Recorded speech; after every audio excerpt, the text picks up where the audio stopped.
Good afternoon, parents, guardians, fourth grade boys and girls of Mobile County.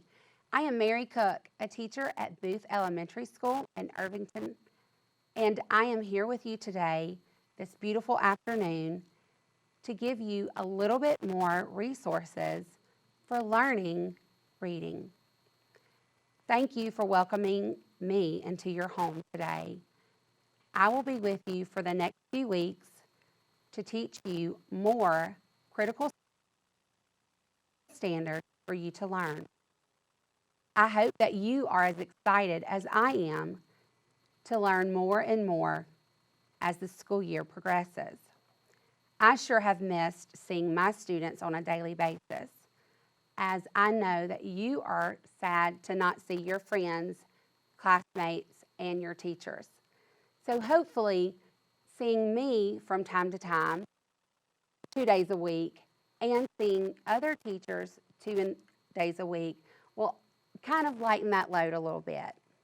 So, without further ado, I'd like to talk to you for a few minutes about what I talked to you about just Monday. Broccoli. Yeah, that word alone probably doesn't make you feel so good, because when your mom says we're having broccoli, you probably think, ugh, broccoli. Probably not your favorite vegetable, right? Well, guess what? You're not alone. The little boy that we're going to be reading about today, named Bart, feels just like you do. Parents, I hope you didn't hear that. Ooh. So let's take a look now at our standard. We are going to be focusing this week and next week on Reading of Literature Standard, 4th grade, first standard. Refer to details and examples in a text when explaining what the text says explicitly and when drawing inferences from the text. So when we take a look a little bit more closely at the standard, we can see that there are actually 2 reading skills within this one standard, as well as other reading skills.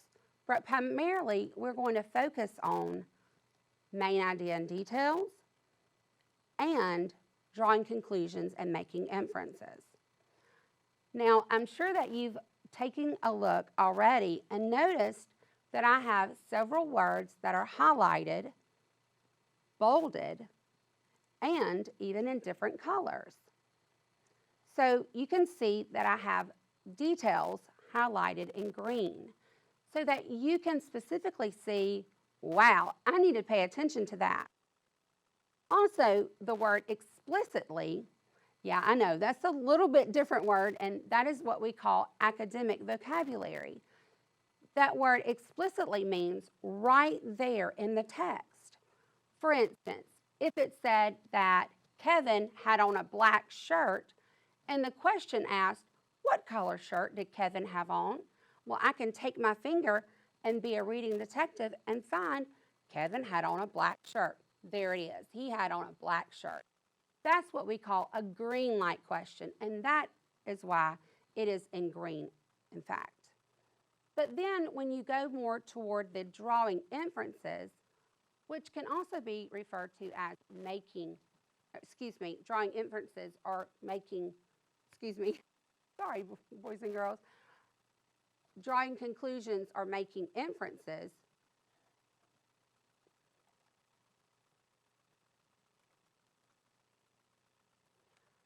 you will see that it takes a little bit more for you as the reader to figure it out. You know what? If you like to put together puzzles, that's exactly what this is like. You have to take what the author is telling you when you're reading and what you already know and put it all together. So just like in a puzzle, when you put and fix and pull it all together, you have to do the exact same thing as you're reading. You have to take the details, just like it says in this standard, take the details and what I already know, my background knowledge, the experiences that I come with, and put all that together, and then that helps me figure out questions that are not directly stated and told to me from the author. So that is a yellow light question. That's what we refer to as a yellow light, because it does take the green light details as well as my own thinking to figure out those type of questions. And then finally, looking at the standard, you can tell that I have bolded and even selected a different color, a red color, in fact, so you know that that is a blaring, glaring color on purpose, and that word is text. Now, text can refer to passages, it can refer to articles, it can refer to essays. So that word is synonymous with multiple words. So it really means anything that you are reading. But boys and girls, let's take a look. How many times do you see the word text? Well, I see it once, twice. Oh my goodness, I see it 3 different times. Now, if you see something repeated 3 times, or if somebody has to repeat something to you 3 times in one sentence, are you kidding me? Oh my goodness, how important is that? Super important, right? Exactly. So if this one standard has text in it 3 times, how important is the text? Exactly. It's greatly important. So make sure, boys and girls, that just like the very first word of the standard says, refer, you need to go back into the text. Yes, I know you're smart because you're in Mobile County. We have the absolute best teachers. We have the absolute best students. But don't forget to go back to the text, because just like you, I can't remember everything, especially if they're little bitty minute details. So go back to the text. When they're asking you a question, refer back to the text. So you're going to see when I go back and to the text, when I am asked a question, I'm going to model for you what you should do, boys and girls. You're just going to go back into the text, okay? So I'm going to reread the standard again to you, boys and girls, and we're going to look at it one more time, okay? So we're looking at reading of literature, so that's characters, setting, plot. So we should have a beginning, a middle, and an end. So we are referring to details and examples in a text when explaining what the text says explicitly and when drawing conclusions from the text. So that, boys and girls, is our standard. That is also our objective over the next 2 weeks. All right? So our essential question is, how can we use the text to answer questions related to the passage?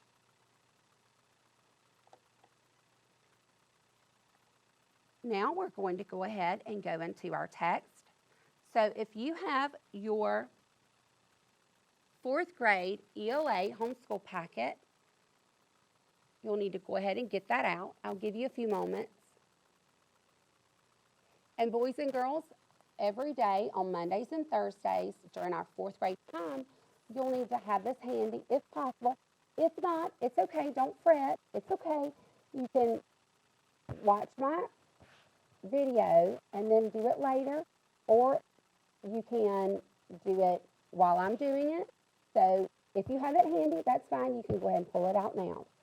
We're going to look at the passage entitled Bart's Broccoli.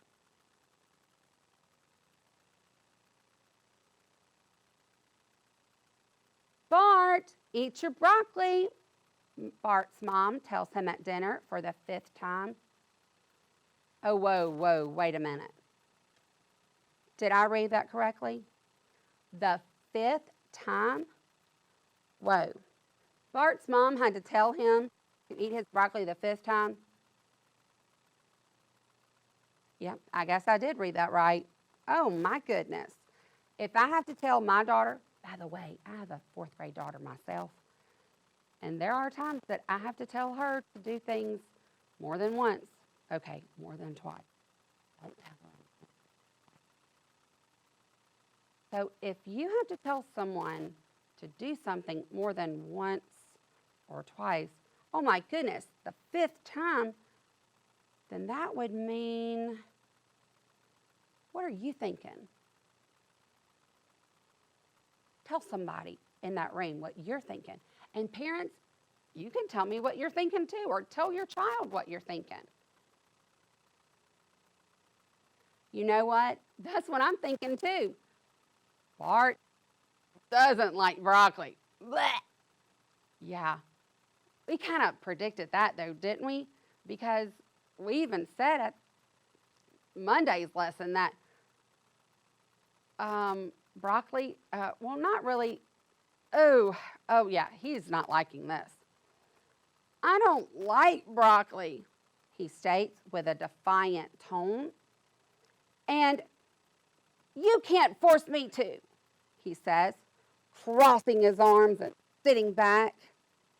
But he sat back too hard, and his chair skidded against the wall. You're right. I can't force you, but I can take away TV and your video games. So the choice is yours, his mom said. Now, fix your chair, lose your attitude, and make your choice. Whoa, that was intense. Ooh, I would ask you a question right now if you've ever had that kind of intense conversation with your mom or maybe your guardian, but I don't want to impose because I am in your home right now with you and your guardian or parent, but whoa. So let's go back into the passage. What's happening right now? What's the big idea going on? Oh, the title can help me with that. Bart's broccoli. Oh, yeah, that's right. Bart, they were eating dinner at home, and Bart doesn't like it, and his mom told him he needed to eat it. Why would she want him to eat broccoli? Why would she want him to do something that he doesn't like doing? Oh, they have vitamins. Vegetables have vitamins in them and nutrients, and they're healthy for you, and your body needs nutrients and vitamins to grow. So that's why she wants him to eat them. Okay. But he doesn't like it. Well, yeah, I was a kid once too. I know it's kind of hard to believe, right? But my mom and dad, they cooked things for me that I didn't like either, but I had to eat them too, and that helped me grow. So I understand that too. Oh, wait a minute. That sounds like point of view and perspective. Boys and girls, remember, even though we are focusing on the standard primarily over the next 2 weeks, we don't want to forget what we've been learning all along. You can't forget what you learned in kindergarten and 1st grade and 2nd grade, 3rd grade, and even what your awesome, amazing teachers have taught you, even in 4th grade, from 1st quarter all the way to now. So keep that in mind. You don't throw away cause and effect and throw away summarizing and throw away visualization strategy. You're going to incorporate all these strategies. So remember that. So I'm thinking about point of view right here too. I'm thinking about, you know what?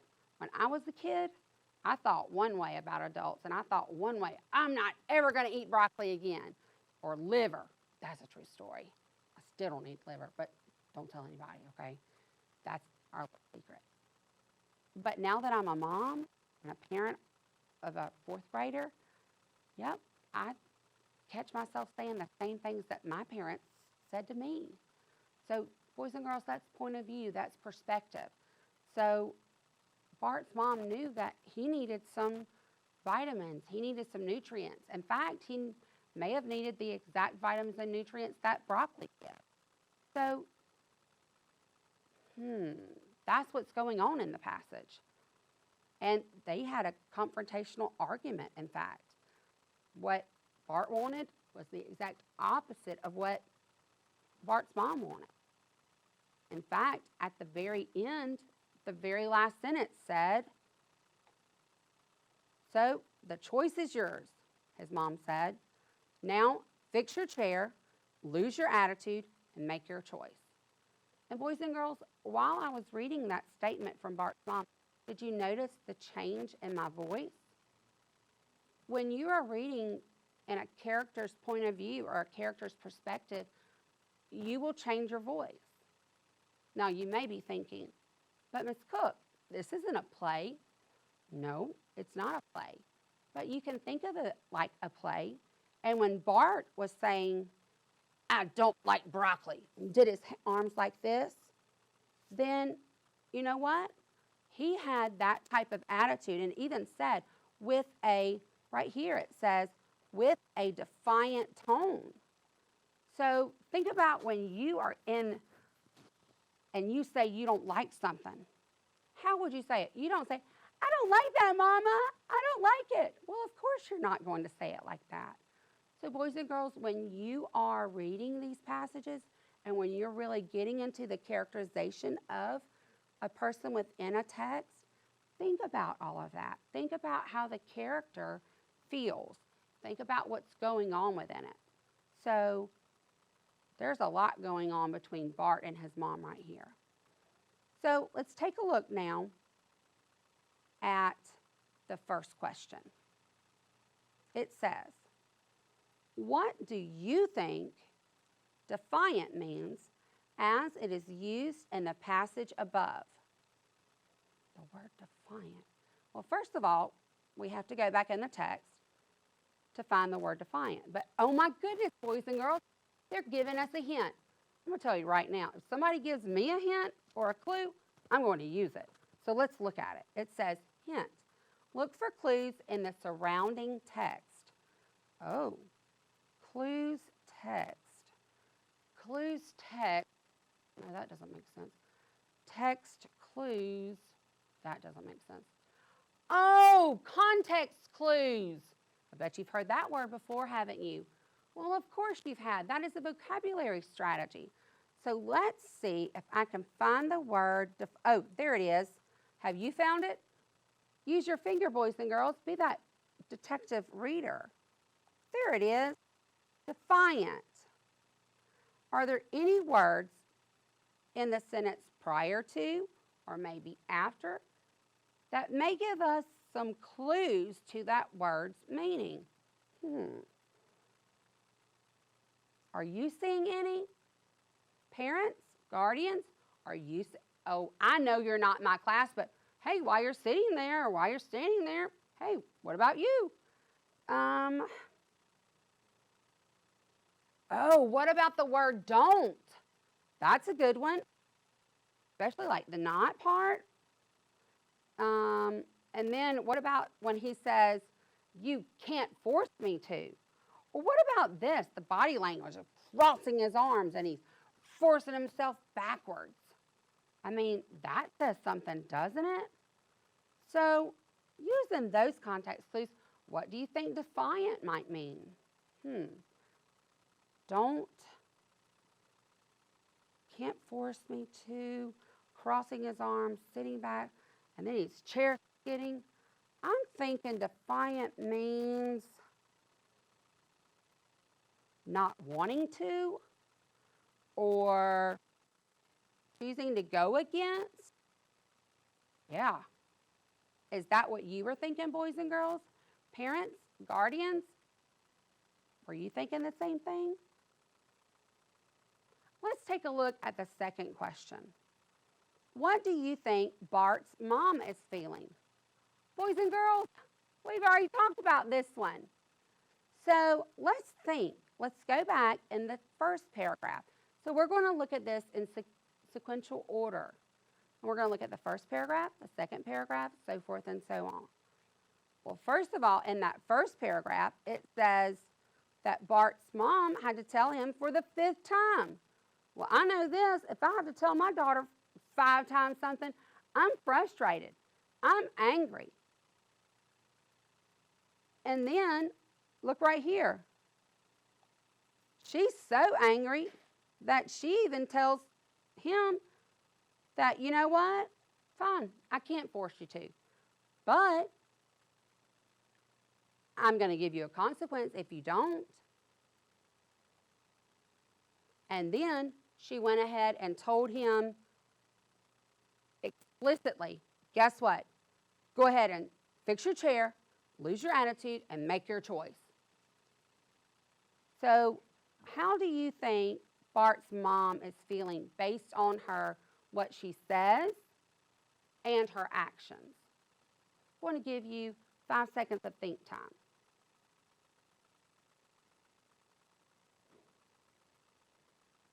Great job, boys and girls. Now I want you to talk to someone that may be around you. It might be another kid that may be watching, or it might be an adult in the home. I'm going to give you a few moments to go ahead and share what you think Bart's mom is feeling.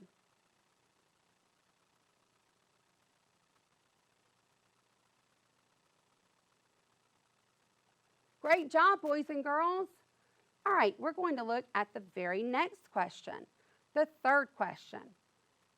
If you were to read the last paragraph out loud, well, isn't that what I did?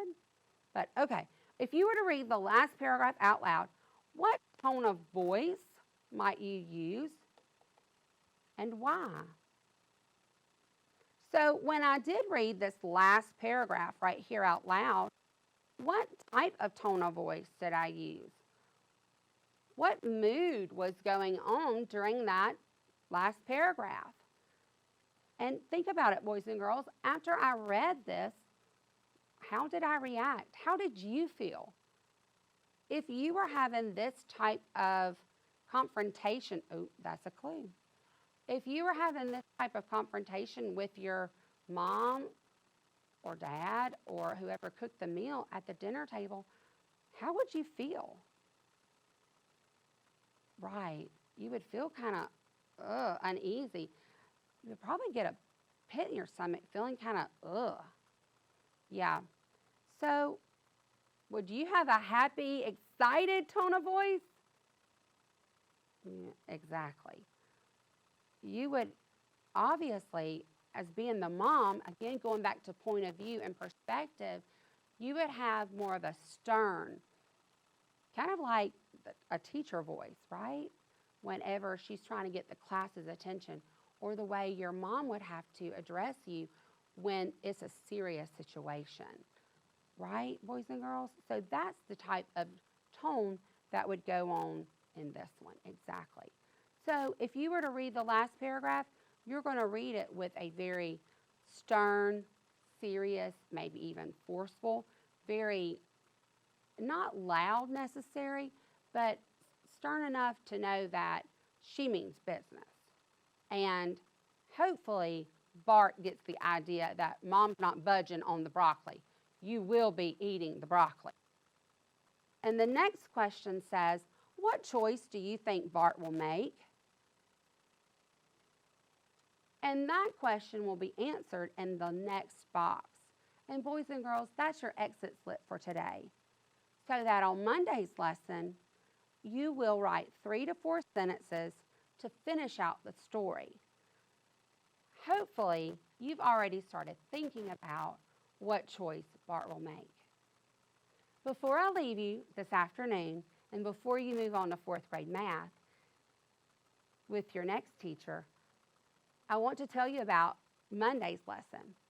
Think about some of the things that you do during the summer, because on Monday's passage, we'll be reading about a fun activity that you can do during the summer with your family and or friends. Thank you again, boys and girls, parents and guardians, for having me in your home today. I look forward to coming back into your home and spending a few minutes with you 2 days a week. Thank you, Mobile County students, parents, guardians, for accepting us and having this difficult time be just so understanding. And we appreciate all of you, and we love you, and we can't wait to see you. Thank you. Bye-bye.